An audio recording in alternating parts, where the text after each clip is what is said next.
projet qui a pris 1 an et 6 mois de réalisation, auquel je tiens énormément à cœur et tout. Je suis énormément passionné par ce que je fais et tout, et l'écriture, ça me passionne beaucoup à vrai dire. J'essaie de reprendre mon souffle. Et aujourd'hui on se retrouve pour faire une lecture inaudible de la vidéo. De toute façon, la série OF sera sur mon compte Wattpad. Le lien est dans la description de cette vidéo. Pour le moment, elle n'est pas encore là parce que je suis en train de corriger encore 2-3 trucs dans la série. Mais peut-être au moment où vous verrez la vidéo, elle est peut-être le premier épisode est peut-être sorti. Ça fait plus d'un an que je fais la série. Enfin, que j'ai commencé la série et au départ, ça ressemblait pas à grand chose. Et aujourd'hui, franchement, je suis assez fier du résultat. Et aussi, je pense que probablement vous l'avez remarqué avec les précédentes vidéos, j'ai ce petit micro là que j'ai acheté 130 balles. Ça fait très mal au porte-monnaie. Ouais. Mais franchement, je suis assez fier du micro. C'est un Blue Yeti. Bon, c'est le starter pack de tout vidéaste ASMR. Je crois que je vais reprendre mon souffle plusieurs fois dans la vidéo. Et du coup, c'est parti pour la lecture inaudible. Peut-être que je ferai aussi la lecture non inaudible. Bon, je suis sûr que c'est semi-inaudible parce que je suis sûr que vous comprendrez plusieurs mots. Mais du coup, c'est parti. Je perds pas plus de temps parce que ça va être un peu long. Chapitre 1. Prologue. Autrefois, dans les contrées lointaines de l'Amnésia, égaré en plein milieu de l'océan Atlantique, structuré des plus beaux buildings d'un panorama à en couper le souffle, pourvu des gratte-ciels bordés de maisons, d'immeubles et d'une plage paradisiaque avec des palmiers entourant cette ville florissante, comblée de vallées sonores dotées d'un long chemin longeant le bord de ses côtes. Sous un phare des plus éclatants, au bout du paysage possédant une dune de sable bordée de 2 escarpements de falaises à l'égard d'une mer plutôt agitée enlaçant le littoral.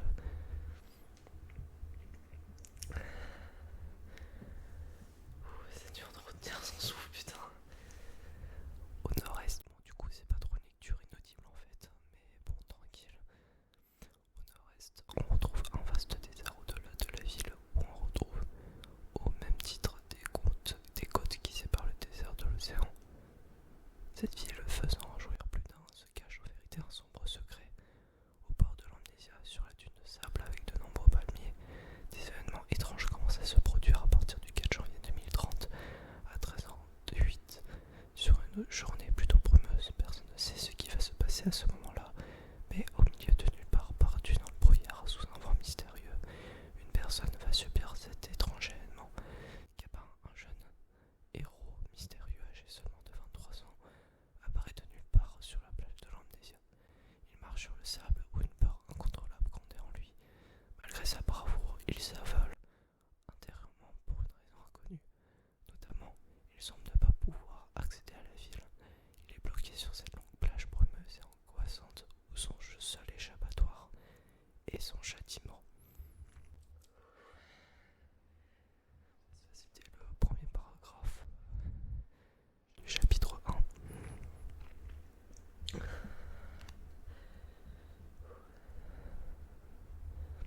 Désolé, j'arrive pas trop à retenir mon souffle, je suis pas trop habitué à faire de l'ASMR. Un gamin marche d'un air déboussolé. Où suis-je? Se gratte la tête tout en essayant de se raisonner. Ce jeune homme portant un regard étrange sur ceux qui l'entourent, se pose énormément de questions. Où était-il? Pourquoi était-il là? Que se passe-t-il? Mais soudainement, après ces quelques questions qui se posent en lui, une voix au loin commence à rétorquer en réponse à l'isolement de Gabin, une voix autant impressionnante que angoissante. Des sortes de chuchotements menaçants s'entendent à l'horizon, des mots quasiment inaudibles semblent s'adresser à ce gamin, dans lequel on y retrouve des injures envers lui, mais ces insultes semblent floues. On ne sait pas vraiment ce que la voix semble vouloir exprimer. Le héros se prit d'un léger frisson de crainte, puis décide d'affronter sa peur, l'effrayant à son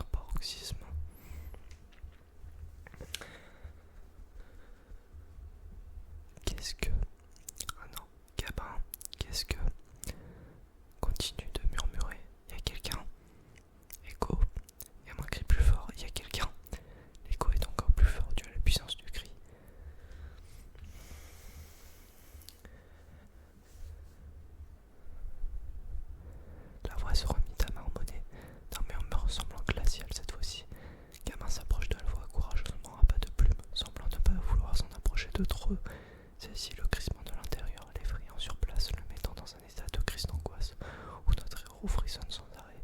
Puis, après toutes ces crises d'angoisse, il s'arrête de marcher, frigorifié par celle-ci lui glaçant le sang sous ses pas se gelant, eux aussi par l'intonation de cette dernière accrochant son cœur sans répit. Après tout cet acharnement, un étrange son commence à se dégager vers la voix, un son plutôt mystérieux, une sorte de goutte d'eau tombant à répétition sur le sol. C'est un effet sonore plutôt stressant retentissant au loin, mais subitement la voix ainsi que les bruits commencent. Les bruits semblent s'approcher petit à petit de lui, et abruptement, Gamin semble traverser la matière, tombant dans une sorte d'église abandonnée, se tordant de douleur. Le plafond de l'édifice s'écroulant sous le poids de Gamin, avec tous les débris du toit s'abattant sur le sol. S'évanouissant sous la chute, la douleur le poignardant de partout. Il possède des bleus, des plaies, il a également des os brisés dues aux planches, l'ayant fracassé, mais il souffrait surtout de son passé, l'ayant laissé sans répit, d'une morosité sans nom. Donc voici le chapitre 1. C'est compliqué un tout petit peu compliqué à retenir son souffle.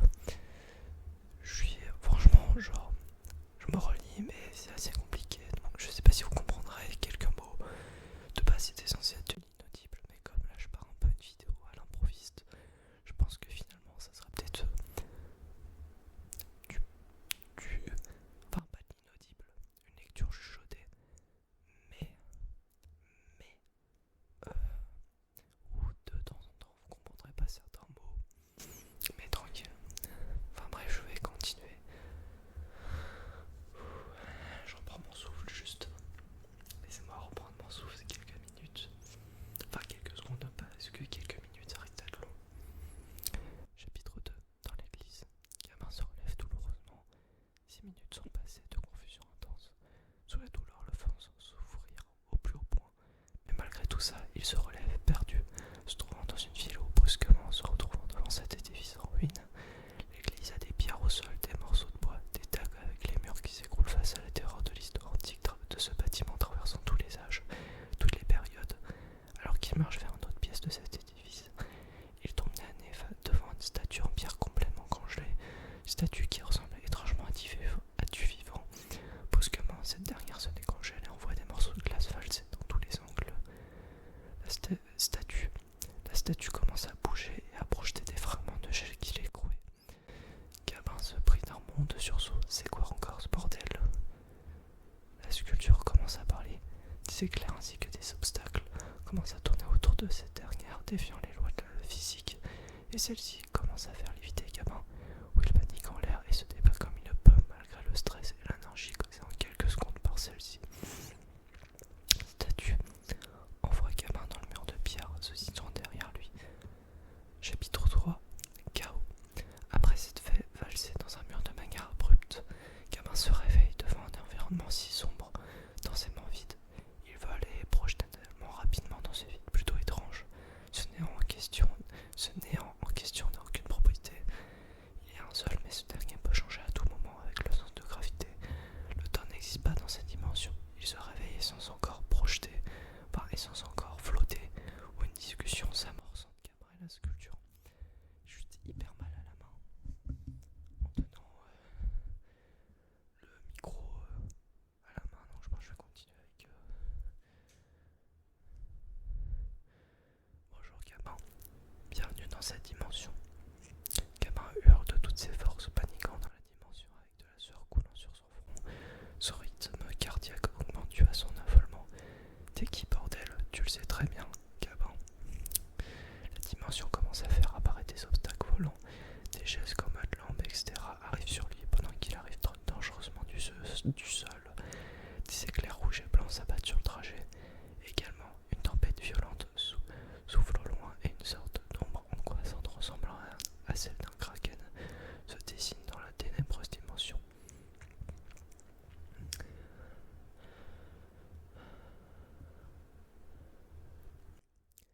La créature pousse un cri de colère.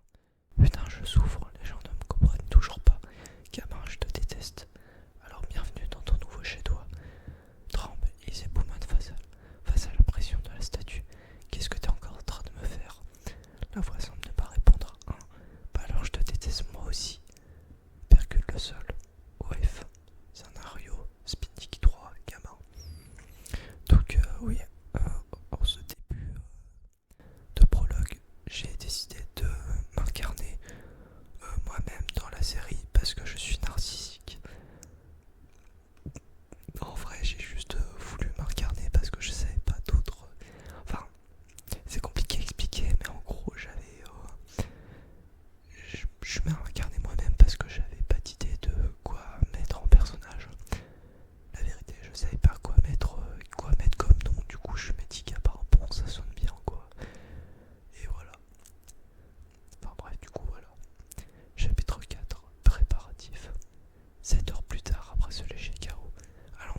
ce chaos à l'amnésia, dans un coin perdu de la ville, sous une nuit enragée et dévastatrice. Deux terroristes nommés Aaron et Tyler, venant d'une sous-organisation intitulée BP Black Pirate, cherchant à dérober une puce se présentant dans une conférence au cœur d'une certaine ville dénommée l'Amnésia. La puce, selon les rumeurs, possède des capacités assez impressionnantes et présente des composantes prototypes de dernière technologie. C'est pour ça que le groupe terroriste BP tente de la dérober, afin également de faire un maximum de dégâts dans la ville une fois la puce implantée. Cela fait plus de 30 ans que le projet se développe et aujourd'hui elle sera présentée à l'intérieur d'un bâtiment où elle va être posée dans le cerveau du président afin qu'il puisse mieux diriger le pays. Ces deux terroristes ont travaillé sur des plans afin de la voler depuis déjà quelques mois et ils comptent s'infiltrer dans la bâtisse, la voler et la dérober et s'enfuir. Il faut qu'on trouve une putain de caisse, on n'a rien pour aller à la conférence. Ah non, c'est Tyler qui parle actuellement. Il faut qu'on trouve une putain de caisse, on n'a rien pour aller à la conférence. Aaron parle. Ouais, on est dans la merde. J'adore comment j'ai dit on est dans la merde. Désolé, je rigole. Voiture verte, Lamborghini. Une voiture plutôt jolie s'arrête au feu rouge. Le moteur de celle-ci fait un bruit assez imposant. T'as vu cette caisse? Tu crois que je suis aveugle? Aaron se met devant le véhicule. Tyler suit Aaron et se met aussi devant l'automobile. Tyler et Aaron collent tous les deux leurs 9 mm au pare-brise. Il hurle pour se faire entendre. Hé toi, passe-moi ta putain de caisse avant qu'on te flingue. Civil 1, l'innocent sort une AK-47 depuis l'intérieur de sa Lamborghini et la pointe devant Tyler et Aaron. Il angoisse mais ceux-ci essaient de rester fort face à cette attaque. Allez-y, flinguez-moi, je vous flinguerai avant. Ok, t'as perdu mec, vous aussi. Appuie sur sa cachette mais ne possède pas de munitions. Le civil commence à paniquer. Il stresse tout en agitant sa jambe nerveusement contre le sol. Non, ne me tue pas s'il vous plaît, je sors de la bagnole. Brutalement, le coup de feu de Tyler et Aaron coupe le son de sa voix. Le tir a été fatal, c'était un tir à la tête et le pauvre civil pisse le sang. On peut voir la chair sortir de son crâne ainsi que la balle ayant traversé son cerveau. Il meurt dans d'atroces conditions et une foule de personnes commence à fuir et à appeler la police. Dû au coup de feu, les attaques terroristes sont nombreuses dans ce monde, donc les civils pensent qu'il y en a encore une et ils ont raison. Aaron se dirige vers le véhicule, vole ce dernier en cassant la fenêtre pour ouvrir la portière de l'intérieur et jette le conducteur lamentablement par terre. Il démarre la voiture et part en direction de la conférence avec Tyler montant sur le siège passager. Chapitre 5, arrivé. Je sais pas pourquoi, en lisant, j'ai trop kiffé ce que j'ai lu. En vrai, c'est vrai que moi, je suis assez habitué à lire ça parce que je relis en boucle pour retravailler le truc. Mais franchement, le relire en ASMR et entendre mon retour dans le casque, du coup, j'ai l'impression qu'en fait, ça sonne un nouveau truc. J'ai l'impression de redécouvrir la série en fait. Parce que du coup, je découvre en même temps mon micro, donc chapitre 5, arrivé. Taylor et Aaron arrivent dans un parking plutôt sombre la nuit, 10 minutes plus tard à la conférence, avec quelques véhicules garés sur celui-ci. La conférence ressemble à un bâtiment carré avec des angles arrondis. Il y a une bande rouge en haut des murs, en briques qui fait tout le contour de ces derniers. L'entrée dispose d'un tapis rouge contenant un toit extérieur. On perçoit des piliers plutôt jolis le soutenant. Il se trouve qu'au bord du tapis rouge déguisant l'entrée, des poteaux de guidage longent cette allée. Enfin bref, rien à redire, la façade de la salle de conférence a l'air plutôt luxueuse.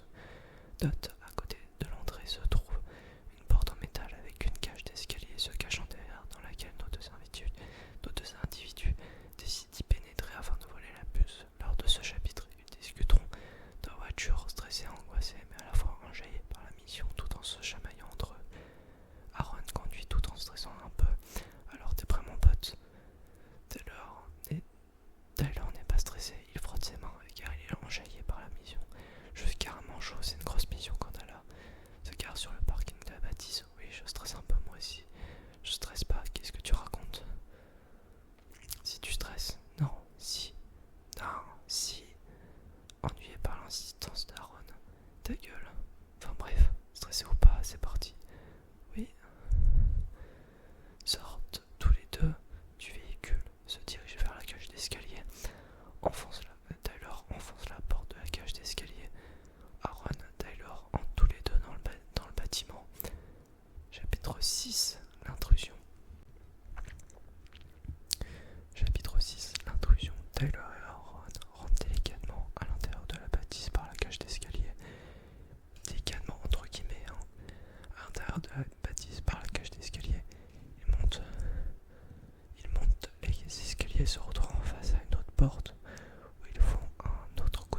dans celle-ci afin d'accéder au balcon de sécurité.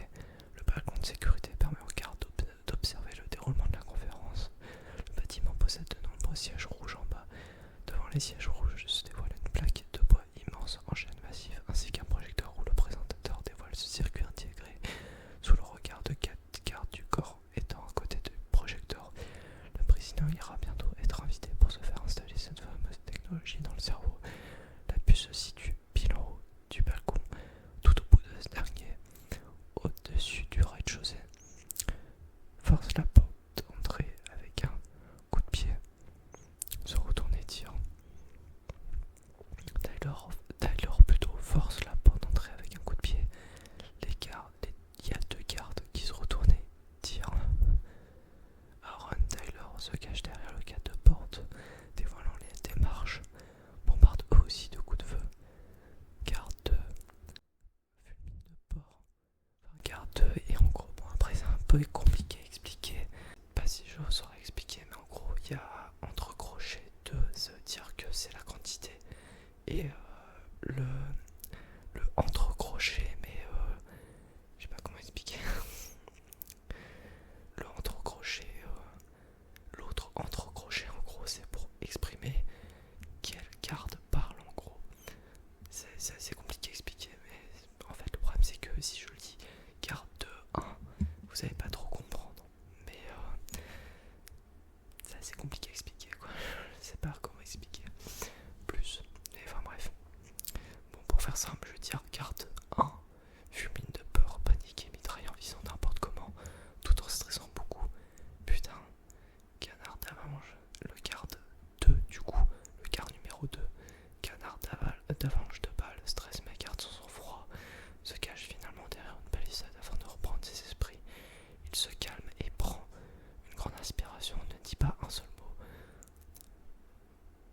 Tyler et Aaron tirent et tuent les 2 gardes de la conférence. Meurent. Les 2 gardes du coup ils meurent. D'autres gardes arrivent sur Tyler et Aaron, mais ils se font tirer dessus un par ces derniers. Après qu'Aaron se fasse tirer au ventre, le laissant pisser le sang sur le sol, faisant de flaques de sang gigantesques. Tyler prit son t-shirt et le transforme en bandage afin de comprimer la plaie. Aaron se relève et les 2 bébés se dirigent vers la fameuse salle où la puce est présente. Fait un coup de pied dans la porte. Tyler fait un coup de pied dans la porte. Porte en métal, la porte s'enfonce. Tyler, Aaron entre dans la salle. Aaron souffre beaucoup, la chair est visible et du sang coule de son ventre en abondance. Aaron est plutôt en difficulté. Tyler et Aaron voient un coffre contenant peut-être la puce, mais un garde se retourne et veut les tuer. Mais Tyler, le désarmé, demande gentiment le code de ce dernier avec différents moyens. Encore une fois, gentiment, c'est entre guillemets, j'aime bien faire des blagues en même temps.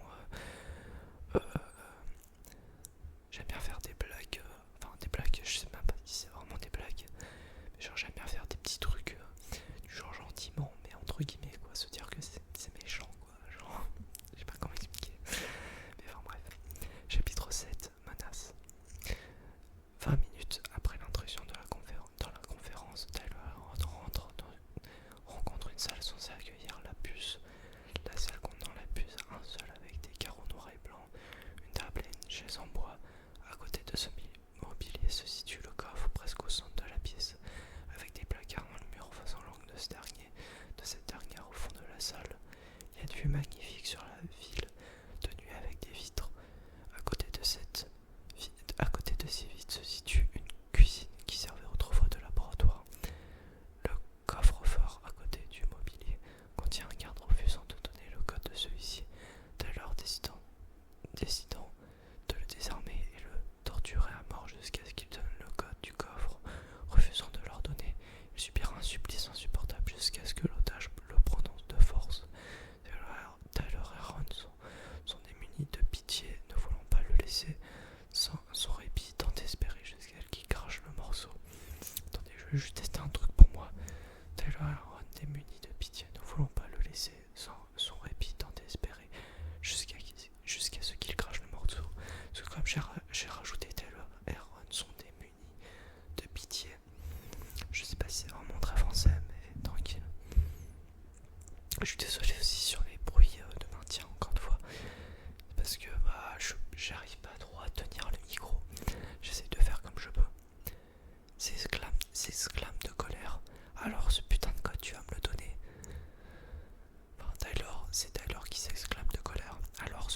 tu vas me le donner est assis sur... Aaron est assis sur une chaise en plastique à l'entrée de la pièce, s'ouvre à cause de son trou dans le ventre, et s'ouvre à cause de son trou dans le ventre, parle tout en souffrant énormément. Ouais, donne-nous ce code. Ah putain, ça fait mal, c'est une merde.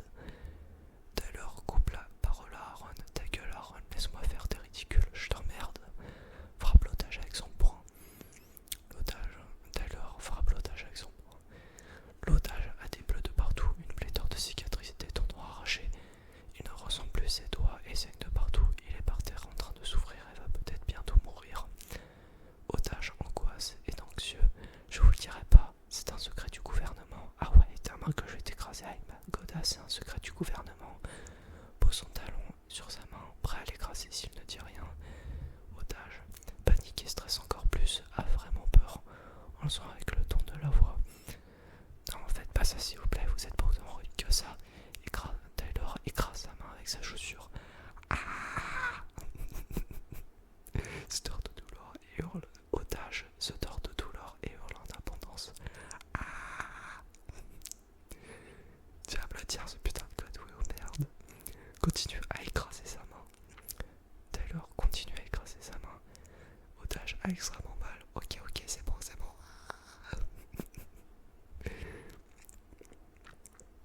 Taylor arrête d'écraser sa main et colérique hurle.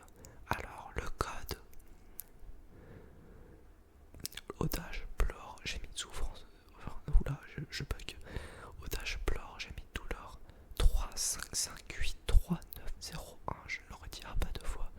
C'est mon code bancaire si vous voulez. Pour info. Je rigole. Taylor super ça, si c'est pas le bon, je te bute.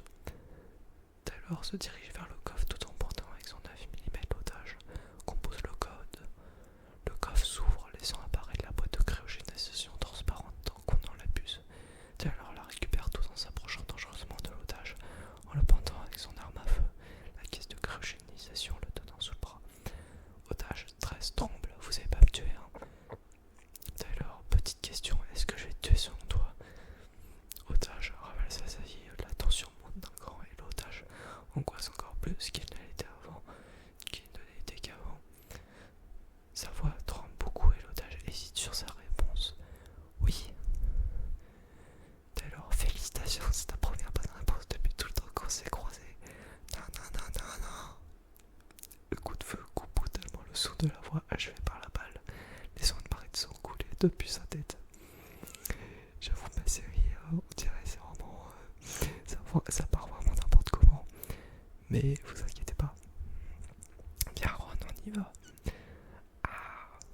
Aaron se relève difficilement de sa chaise où lui-même était confortablement installé. Il se lève avec sa blessure de guerre après tout ce carnage causé. Dans le chapitre suivant, ils sortiront dehors et voleront la voiture du président.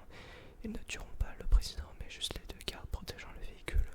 Après que l'engin soit volé, vient une énorme course-poursuite avec la puce en les mains dans toute la ville de l'Amnésia. Chapitre 8, la fuite. Ça rime. Taylor et Aaron se retrouvent dans une situation assez délicate.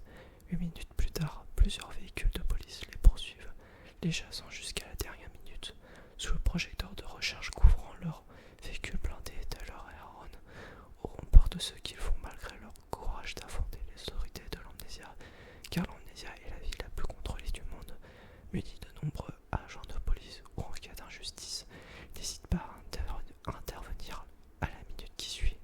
Alors il est préférable de ne pas passer du mauvais côté, chose que les différents groupes de terroristes à l'Amnésia ont déjà fait. Je vais changer de main encore. C'est pour le truc insupportable.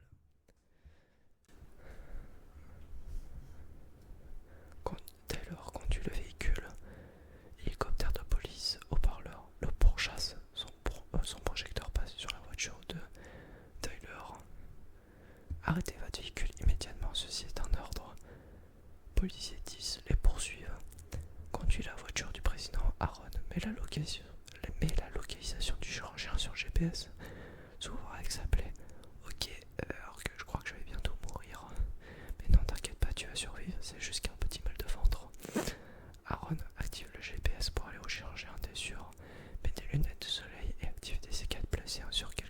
de la ville. Certains maisons l'amnésia 3 explosent. Policiers se prennent des projectiles de briques et morts à cause de ces derniers. Les voitures partent dans le décor. Arrête avec le C4, Aaron, arrête avec le C4, ça devient une addiction chez toi. Commence à allumer une cigarette dans la voiture. Écoute, on est terroriste ou on l'est pas. Hélicoptère de la police. L'hélicoptère ordonne au sniper d'ouvrir le feu en direction du moyen de locomotion des deux suspects. Sniper 4 tire en direction du véhicule de Tyler et Aaron.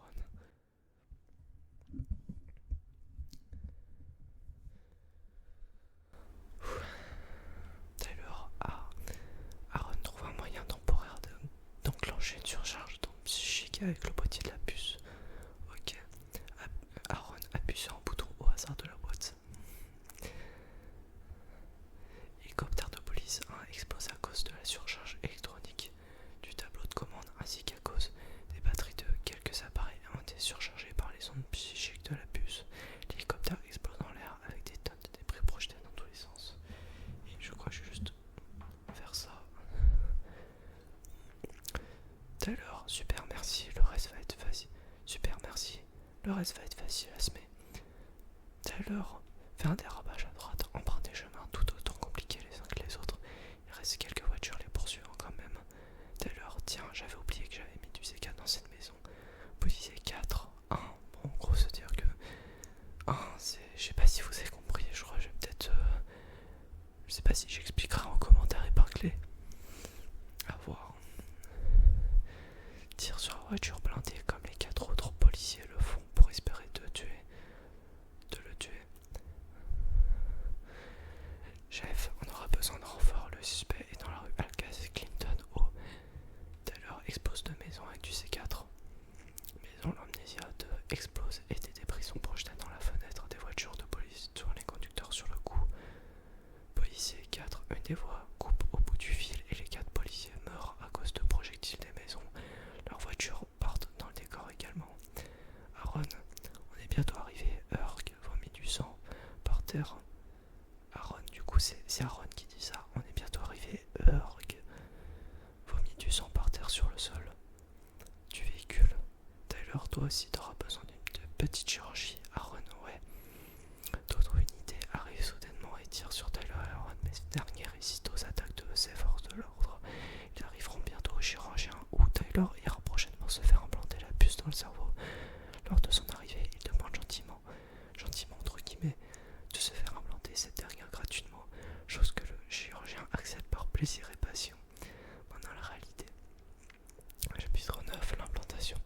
10 minutes plus tard, après avoir menacé toutes les personnes s'occupant du cabinet de chirurgie, sous une vie toujours autant enragée qu'il ne l'était, Tyler et Aaron s'en vont pour la phase finale, dans un lieu plutôt esthétique et très propre. Le lieu regorge de murs blancs avec une entrée assez moderne et un comptoir d'accueil sobre, blanchi et vêtu d'un poste lumineux de couleur même que les murs projetant le nom du cabinet. Il est extrêmement propre et moderne, où en face de l'entrée toute blanche, même la porte l'était. La salle d'opération est présente, où elle est bleue, cette fois-ci avec tout un tas de matériel médical.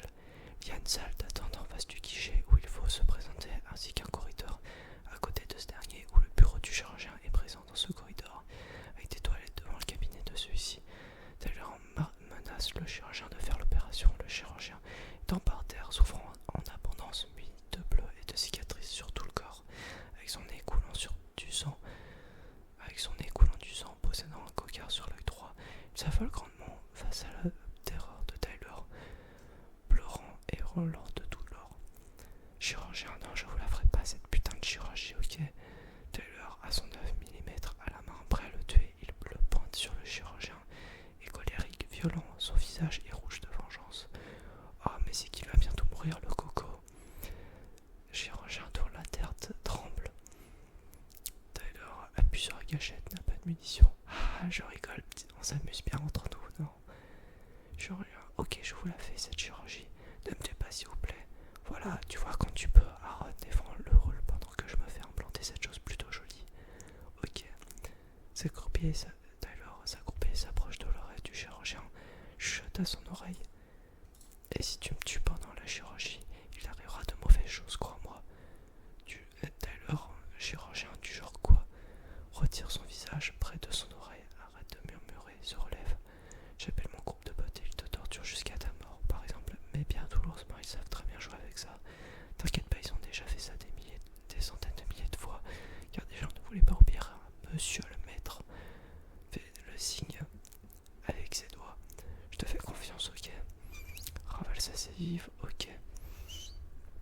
Faut juste que je lise derrière parce que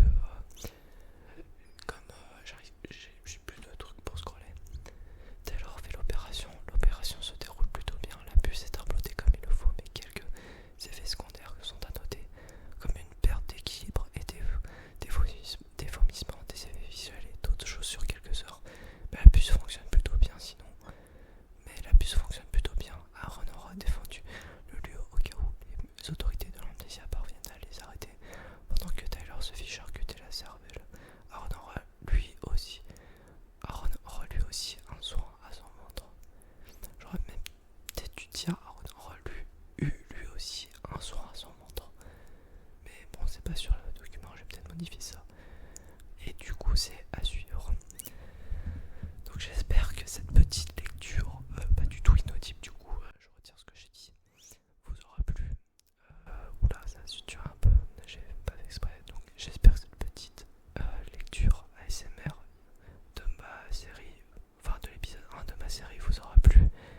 Si c'est le cas, n'hésitez pas à lâcher un like et à vous abonner. Ça m'aiderait énormément et comme je le dis, pour tout le temps que j'ai passé, franchement ça peut être vraiment pas mal. Et moi je vous dis c'était Spiniki 3 et du coup bah à plus et à la prochaine pour d'autres vidéos ASMR avec ce magnifique micro plutôt pas mal. Et du coup ce micro là m'a également remotivé à